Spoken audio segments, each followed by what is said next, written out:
everyone. We're here at Canada Strong Podcast. We're a strength sports podcast. We're changing fitness one barbell at a time. And I'm really impressed today with the guest that we have. It's Dimitri. And he is probably the best male polar. I don't want to butcher your last name, that's why I didn't say it. I'm going to get him to introduce himself. He's probably the best male polar in the world. He probably doesn't even need an introduction for those who are into pole fitness. So if you can go ahead, Dimitri, and introduce yourself. Yeah, sure. Hello, everyone. My name is Dmitry Politov. Um, and yes, I'm a pole dancer, and I quite succeed in this field. At the moment, I'm in Turkey, in a very hot place, in my training area, actually. That's the place where I train, do the flips, and when I'm tired, I just fall on mats and sleep right here on the roof. That's awesome. That's all about me. Yeah. Can you talk about the competitions that you've done in the past? Yeah, I've done lots of competitions. I started competing internationally in 2014. It was hard. I couldn't win in 2014, and then I kept training hard. And in 2015, I started winning, and I won since then 9 world championships and many international and national competitions. And of course, I lost a lot. Sometimes I took first place, and the same year in another competition, I could take the last place. So my pole adventure is really different and exciting, which I really like. Yeah. Well, I think everybody in any sport you're in, there's gonna be someone better than you, and there's gonna be I think you're personally the best male polar I've ever seen. But I'm sure that Thank you so much. sport, you're welcome. With any sport, there's gonna be someone better than you. It's just the way it is, right? So you never know who you're gonna compete against, right? Yeah, actually, in some competitions, you do know who you compete against. If it's like some officially organized by some federations, they announce all the competitors. They have a list, and you actually already know who's going to be there. But thing is that sometimes you never know how people going to act in the definite situations, because competition is something that you have to show, like all the stuff that you've been doing for years. You have to show them. You have to show this stuff in 4 minutes, 4 or 3 minutes, which is hard. And many circumstances influence that. Like, some people nervous, some people slide, or the light flashed to your eyes and you couldn't see and didn't catch the pole. Many things can happen. So it's also, I think it's a chance as well. Besides all the experience that you've done before, something can happen that you're just not ready for, and everything can just go wrong. So even if you know your competitors, sometimes it doesn't really matter.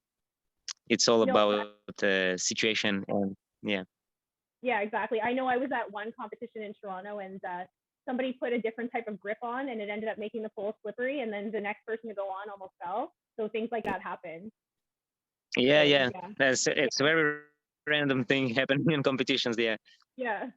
Or you have a misfunction with your wardrobe. There's so much stuff that can happen, and then you lose points for that. That happened to me in my first competition. So the first question I have for you is, so pole is more of traditionally it's like a female dominant sport. However, that is now changing. What got you into pole as for a male? What got you drawn to pole? I've been doing before pole. I've been doing parkour and breakdancing, but I couldn't express myself fully, in those fields. And I was trying different shows. I was thinking how to express myself in a bigger way. I had so many ideas because I've been always creative with the stuff and movements that I did. And in my breakdance team, I was the worst b-boy. And it's when you go to battle for breakdance battles, and I was the guy who goes first, just for warm up, warm the crowd up, and then okay, Dimitri, just wait, let the big guys go, So yeah, I felt a little bad about that, and I wanted to express myself in a different way, because I understood maybe in breakdance and it just doesn't work. And and in parkour as well, it was hard to to put all your skill in one place to present it to the audience. Like you need the whole gym, or the street or something, a building. But when I saw the performance of one German acrobat, he was doing Chinese pole, Remy Martin, I was inspired because Yeah. You probably heard about him. In those times, you know, we had in Russia and Ukraine, there was, it still is, like Russian Facebook.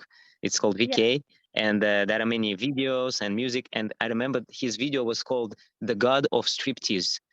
And God. it was so funny because he was fully dressed, you know, didn't take his clothes off, but still the name was very strange, like the God of Striptease. I watched that and I'm like, oh, but it's not striptease at all. It's like he's doing the Yeah. art, and he also did some flips on it.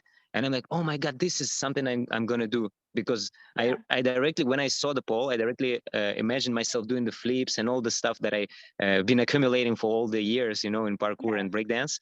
So I start practicing, and I didn't even think about I actually didn't even know about stereotypes that pole is for females or for not for females. I just Yeah. saw this as an equipment which could give me opportunity to express what I can do, you know, to express myself.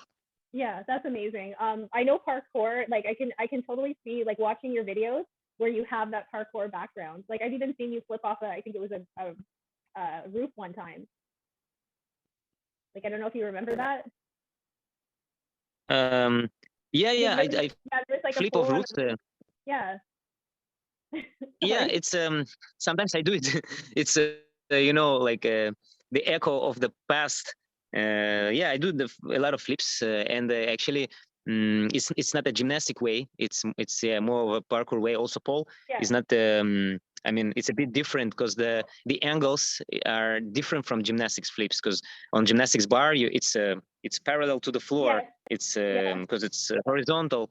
Yeah, and technique is hard to adopt, because I know many gymnasts who are doing pole, and for them it's a bit weird, you know, if rotation goes a bit diagonal, and they feel not very safe or not Yeah. comfortable with it, you know. Yeah, But I parkour gave struggle. really good base, actually. Yeah. Mhm. Sorry, I didn't mean to cut you off. Yeah, So don't worry. I will ask my next question though, if you're ready. I'm always ready. Um, okay, so during the lockdowns, I took one of your courses, and one of the things I really, really liked about you is that you set an intention for like all of your students. It was to get the foot flag, and you're saying that everybody will have a foot flag by the end of this. I was like questioning it because the foot flag is one of like it's a very high level, and also you have to build up the tolerance in your feet to hold that position. But I just wanted to say like how almost everybody in the course, I think everybody managed to get it. But you're just an amazing teacher. Can you tell us a little bit about foot flag and how you kind of made that your move, your go-to move? Yeah, actually, a foot flag is a classic move which has been done for many years ago. Not even on pole. If you know about Malakhamb, the Indian traditional Indian art, it's part of the martial arts to develop Okay. the flexibility, agility for fighters, and they have a Okay. competition like long ago. It's the pole, but it's not attached to the ceiling. On top, it has a little basement which you can balance on, and it's made Okay. of wood and covered probably with some I don't know, something like a wax to Okay. to make it more grippy. Like a tack or Yeah, something? and they probably, Yeah. and they're executing foot flags as a compulsory move over there on top. It's a bit easier because on top they have the pole is tinier and the bottom is bigger, so you kind of stay a bit diagonally. But still, Yeah. the move it's not me who created this move. I No, created many I know, entrances but and ways you've made into it it. kind of your go-to like move. Like when I watch all your videos, like you always Yeah, do. like a signature move. Yeah, Yeah, yeah, because I and but play a lot with it. yeah. Sorry, I was just gonna say. I realized that this move. Yeah, sorry. I think it's something with the connection because Yeah, it's a the bit audio. with goes with delay. Yeah. Yeah, but no problem. I keep going. I just keep going. I realized that this move is really impressive, and people love it the way it looks. And I never liked the feeling of it, you know, as you know, right?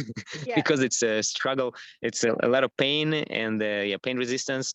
But as I liked the way, for example, when I performed and I did it once with shoes, and I really like the way it looks, and I start researching this move, and I found so many details inside. You know, it's like the Yeah. whole new world for me. Once I nailed it, I just kept going and kept developing it. And yeah, and now I'm using it quite often. Sometimes I even think that maybe I should stop using that because it's too much. Yeah. But if I stop doing it for a bit, I lose it, and then I have to build up my tolerance again. So I don't ever want to not do it. It's one of those moves you have Mm. to continue to work on, right? And Yeah, you're right. yeah, I was gonna mention though, I really like how you set like intentions for your students, and it's like you have like these high expectations of everybody, and instead of like everybody kind of tries to meet those expectations, it's almost like a mindset thing that you do with your classes and your courses, and I really like that. And you're very good with students, like giving them different alternatives if they can't exactly get the move, but you're still have these high expectations, which I think is really good because a lot of times people don't expect much from other people, and then they don't meet. You know what I mean? It's better to have those higher Yeah, expectations. I understand. I understand you, Yeah, but thing is that for me it's important as people are taking the course. It's not just to try, or to see what it is, but really because I feel like people want to do that, so it's my obligation to make them do it, and I really worry when somebody can't nail something or doesn't understand something.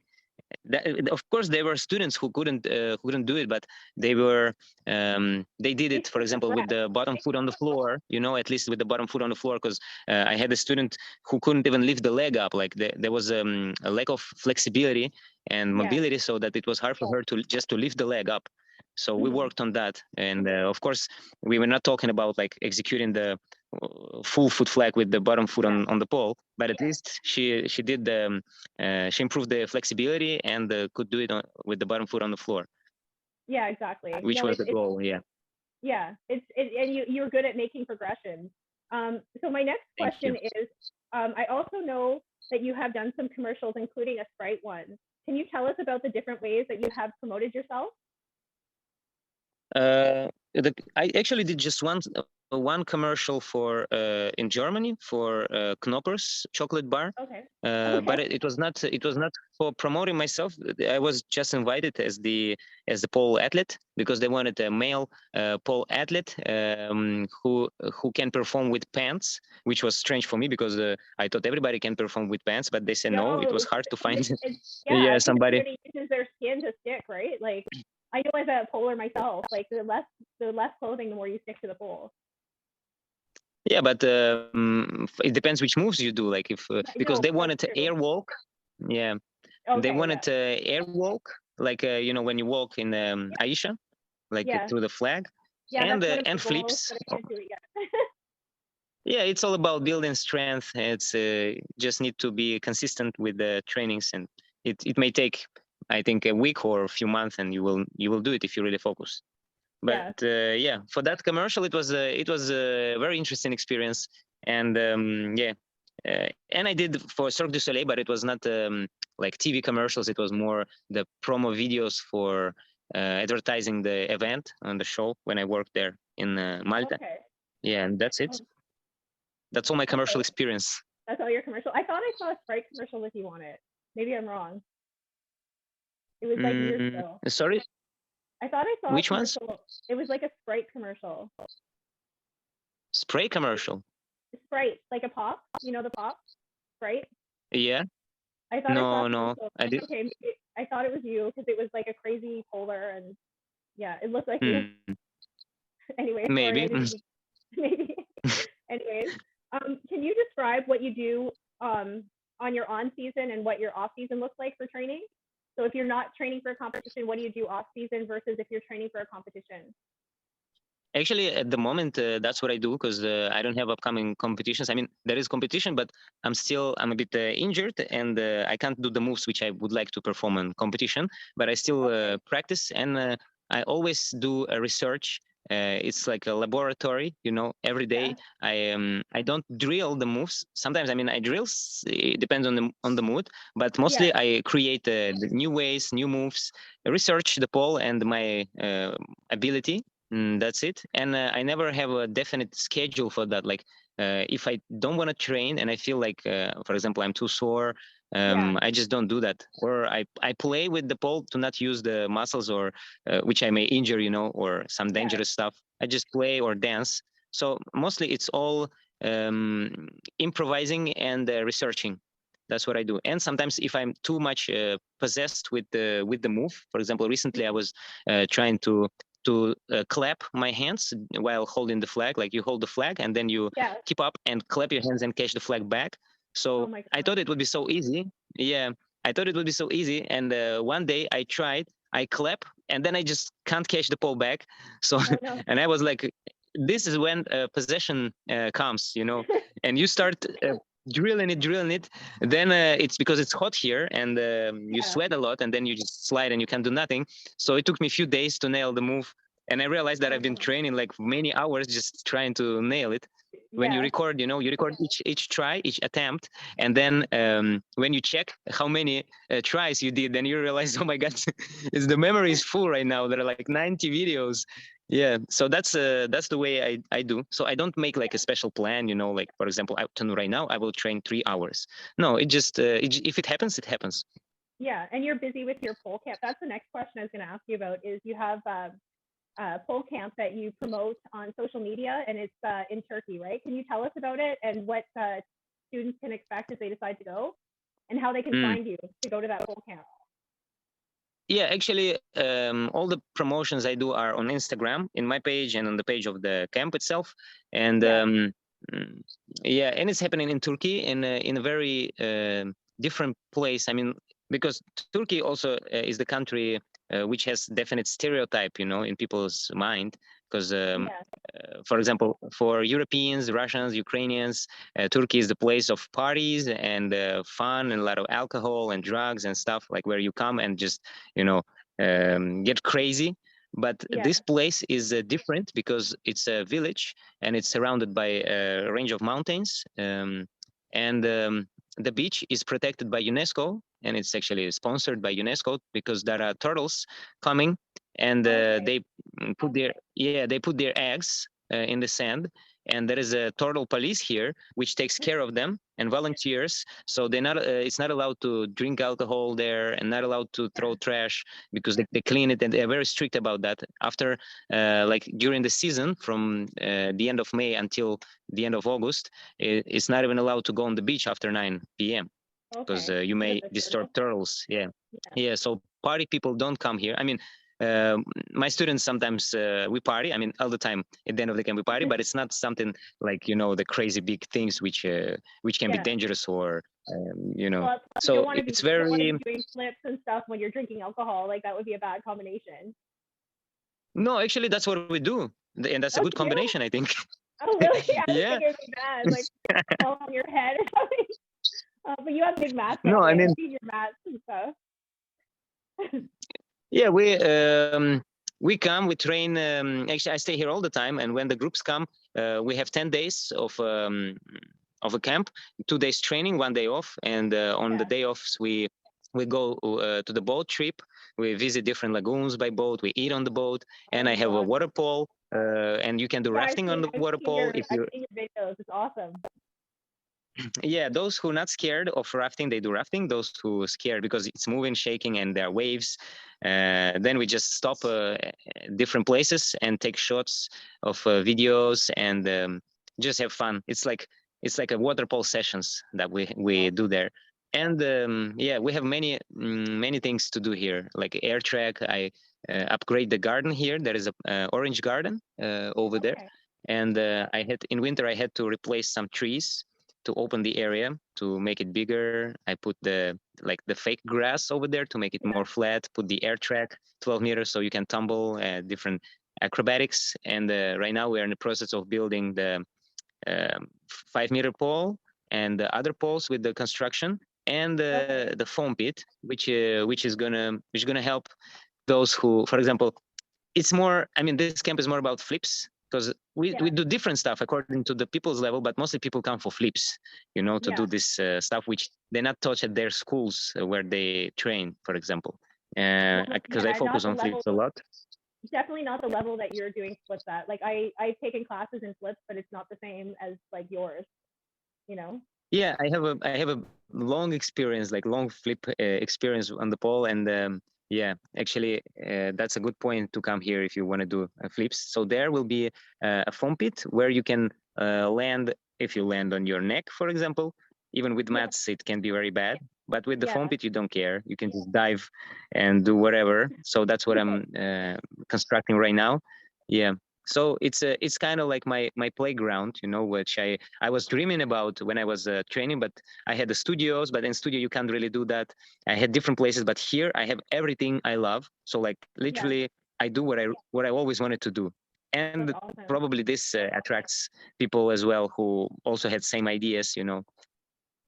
So you must meet a ton of different people from all over the world then. Like it must Yeah, attract a that's bunch of true. different people. Yeah. And does That's true. everybody get along? Actually, since last year, sorry. Does everybody get along okay? And like it's one big happy pole family?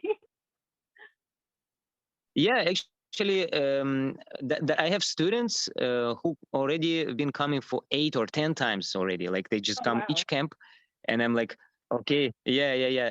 Actually, everybody who come once, they come back again, and some people Yeah. come like every time. For example, That's awesome. yeah, I have one guy from Belgium, Johan. He's staying like he comes for one camp, and then he stays until the next camp, just training, and because for him it's also paradise. Like he said, like, yeah, where else I can do this stuff like here. So he just stays with me here. We like if the camp is not happening, we just we wake up, we train, eat, sleep well, swim, enjoy the nature, hike or climb the mountains, train again. So it's really good time you can spend. Yeah, that's what I love about this Is place. he the oldest gentleman? I saw something that you posted with somebody who was in their 60s, and he looked like he was way younger. Is Oh that the yeah, same it's gentleman? no, it's not him. Okay. But this guy came as well. Yeah, he's 60 years old, and he's from Denmark. Originally, he's from Argentina, but now he lives in Denmark. He has citizenship there, and Yeah.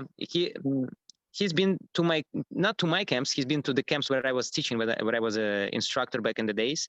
And Okay. this is the first time he came here. He wanted to do it long ago, but because of work, he didn't have much opportunity, and he Yeah. did it in May. Yeah, yeah, and actually that's true. He looks very young, but it's Yeah. also when I discovered that he's 60, I was like, damn, it's I know. impossible. Yeah, and he's fit. He has abs and everything, you know, I know. like I was very like, shredded I guy. saw him and I'm like, there's no way he's in his 60s. Like, but it gives you hope because like I'm 45 and I'm like, I want to be that fit when I like stay the same level of fitness throughout. So it gives you hope. And that's also good for our listeners because we have listeners of all ages. So, just to have them know that you can stay fit throughout your entire life. It's not something that you have to be young to do. You know what I mean? Yeah, but I think it's also a mental thing because once you have a thought that age is coming, you know, Yeah. like and the body follows your thoughts because our bodies are it's just the instrument, right? And the way we treat it, the way it serves. And if you think that you're getting older, of course your moves are changing and your look is changing and everything. So like if you stay, it's actually so obvious, but if you stay young in your mind and if you keep training and doing what you love and really like sincere to what you do, then you can do it, I think, forever until you just get bored or like have enough. Yeah, I 100% agree. I didn't start lifting until I was in my 30s, and I've kept it up the whole time. And now I got into pole as well in my 30s. And yeah, so it's never too late to start something. Even if you're like you could be in your 60s starting pole, maybe you won't be doing flips right away, but you could eventually, Yeah, right? he actually he was doing flips here. He was doing flips, yeah, and some flips Yeah, he did for the first time. Yeah, that was that's really cool. awesome. Yeah. Yeah, and by the way, you look really good. Yes. Well, sorry. Thank you. Thank you. Um, so, what are some of the mental or physical training hacks that you would recommend to somebody who is just getting into pole, or also for experienced lifters? Like, what can you give some tips and tricks that you would use? The mental training, I don't know if nowadays people do lots of mental training, but it's actually very important. I think it takes 80% of success in your trainings because I don't know. I have some friends who do that and not even on purpose. They just because they're very obsessed with what they do. And Yeah. I have same like for example when I fall asleep, I don't see dreams. I mean, sometimes, yeah, it happens, but mostly I see combinations of moves and variations, and I have feelings which go according to the moves I can do or I possibly could do, and it all goes together as how can I say? Like I visualize not just trick because of a trick, but also trick because of a feeling that I have, and it's more than just sport for me. That's why for me it's more like an art, because you know, you come up with the moves due to your physical ability and due to your body state, yeah, what you're capable of doing, and when you get the move and when you do it or when you imagine that you do it, you have a definite feeling or emotion. Or for example, you have a feeling or emotion before you do the move, and you come and when you do it, you really feel something in the move, inside of this move, and then you build the whole. Actually, that's how I create acts, because training is just, for me, training is widening my vocabulary. It's like, you know, when you are a book writer and you have many thoughts and many experience, but maybe you're writing, for example, let's say in Farsi, or I don't know, in Hebrew, and you can speak, but you need more words. So you study more words to make your book more understood, more like interesting for those who are going to read the book. So all my trainings are not just, you know, getting my body strong and flexible. It's just widening my vocabulary to be able to talk through my moves, you know. Yeah, that's it. That's like almost the way you talk right there is like art. You know what I mean? Like how you're explaining it, and you're so passionate about what you do. It's amazing. Like, yeah, thank you. I'm so impressed. I wanted to do this interview for a really long time because you're one of like my idols in the pole world. So I'm like so happy that you agreed to do this. My next question is, what keeps you motivated to, like, you don't sound like you need much motivation because you have so much passion for what you do, but say the average person who maybe takes on pole and it's their first time, and there is a big pain component with it. How would you motivate them to stick with it? About motivation, I'm very subjective. You know, it's a hard topic.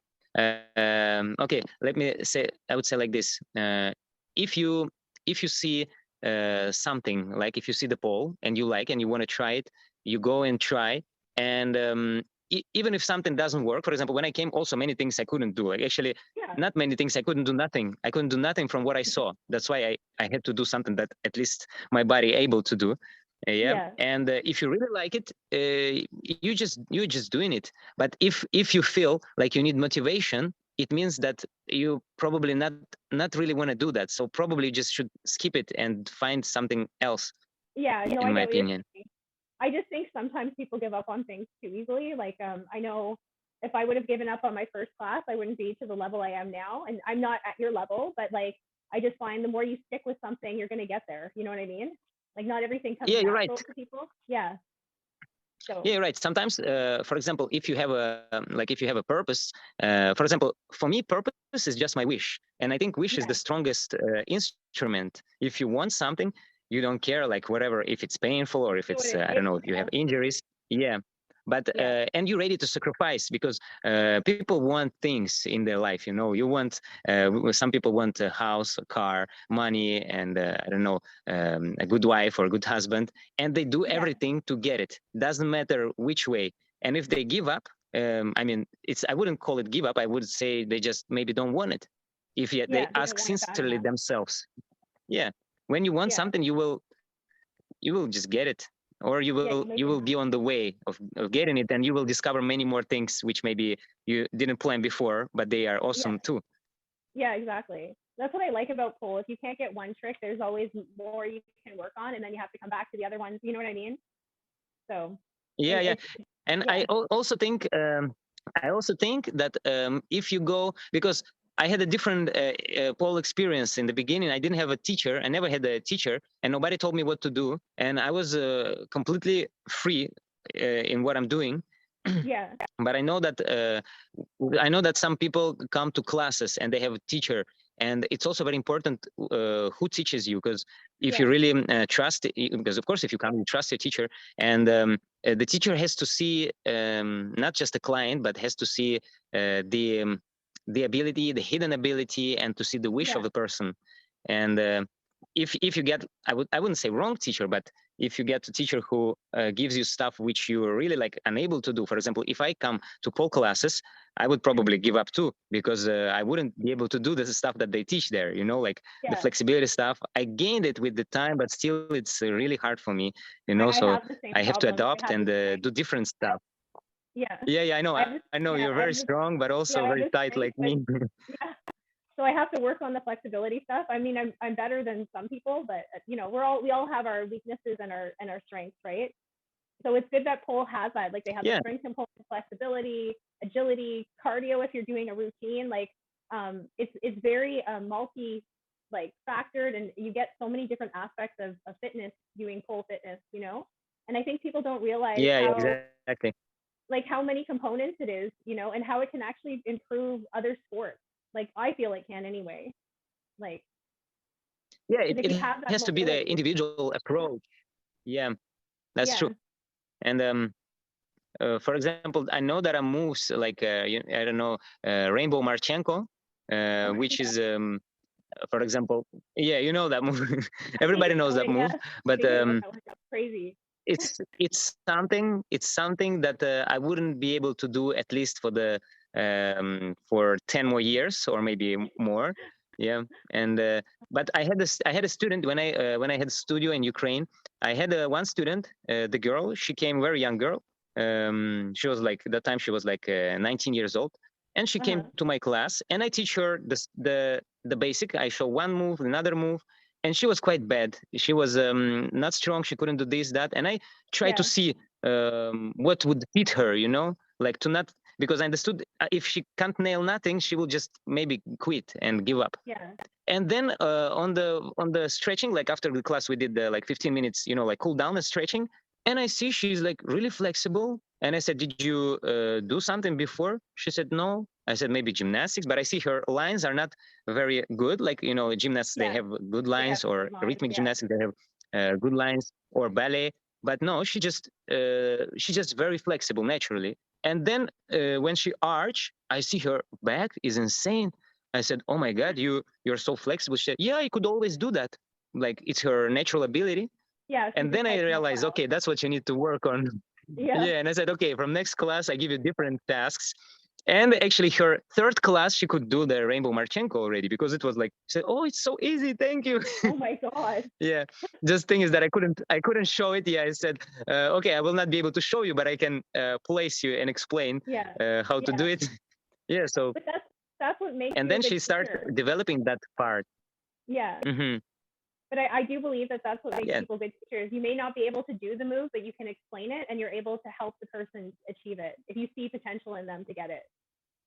And it's good that you were able to give that's very important to see potential.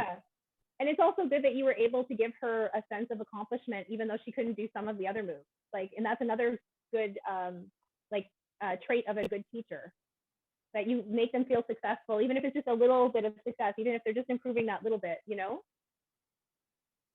Yeah, that's very important, because you know, like for example, my son, he did breakdancing, and he's very unfortunately I couldn't. Yeah, thank you.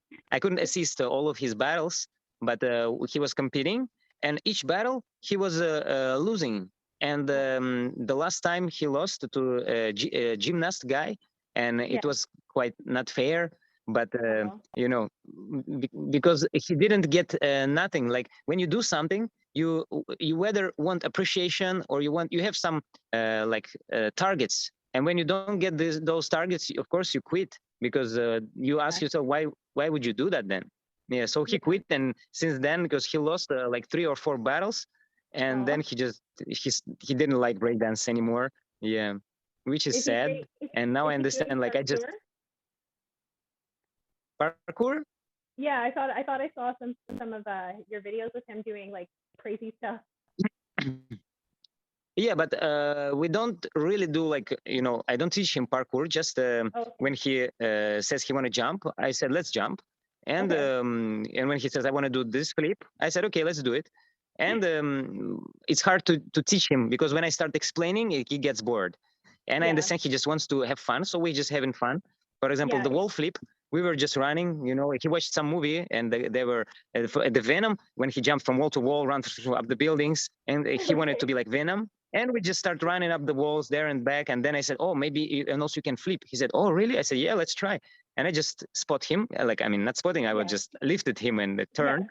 But then he felt like he could do it. And I said, oh, let's do it again. So it's more in the game mode, but not like a lesson. No, and I don't say, okay, right now we will do parkour. Yeah, we just have fun. Yeah. And I let him choose. Oh, how old is he now? 9 years. 9 years old. Oh, does he ever stay with you at the camp in Turkey? Yeah, since the war started, they came with my ex-wife by car. They traveled because they escaped from Ukraine. They traveled to Poland. Then I found a house in Romania for her parents and her sister with kids. And here, because for her it's a good place. For him, it's awesome because the nature, the sea, the good food, and he spent 4 months here with me. And then their visa was over, so they had to leave, and they decided to move to Switzerland. So right now they are over there in Italian part. Yeah. Yeah. But once they sorry. It's the delay. It's okay. Are you okay? You hear me? Sorry, I think was something missing. The connection was lost. I was just gonna Sorry, say, can you say again? I was just gonna say I'm glad they're safe and somewhere safe right now. Yeah. It was very hard at times, when it started, because I was always worried. I couldn't sleep because when you know that the bombs are falling and the missiles everywhere, and they just stare there in the middle. Yeah. So since he came here, I was like, finally. It was very, very hard to know that they're there. Now it's okay. Well, I'm glad they're safe and everything's okay right now. It's like I can't imagine going through all that. Yeah. Yeah, that's it's a difficult time right now for all Ukrainians and actually and for Europeans as well, and for Russians, because everybody suffers with this war in different way. Yeah, I can imagine. Yeah. So I just wanted to ask one more question, and then we'll end the podcast. How can people find you on social media? Can you explain like your Instagram handle, where they can find you on Facebook, if you have a YouTube channel, just so that people know where to find you?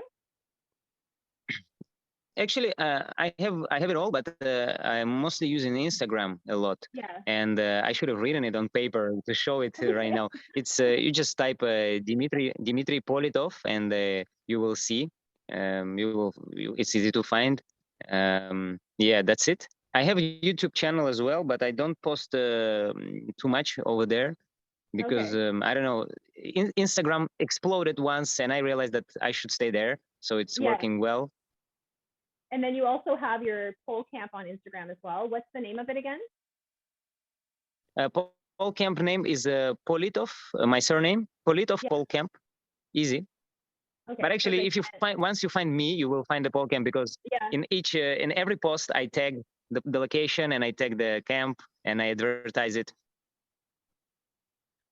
So one thing that I'm going to ask of you is if you can do some type of challenge for our listeners, because Stephanie is big on doing a challenge.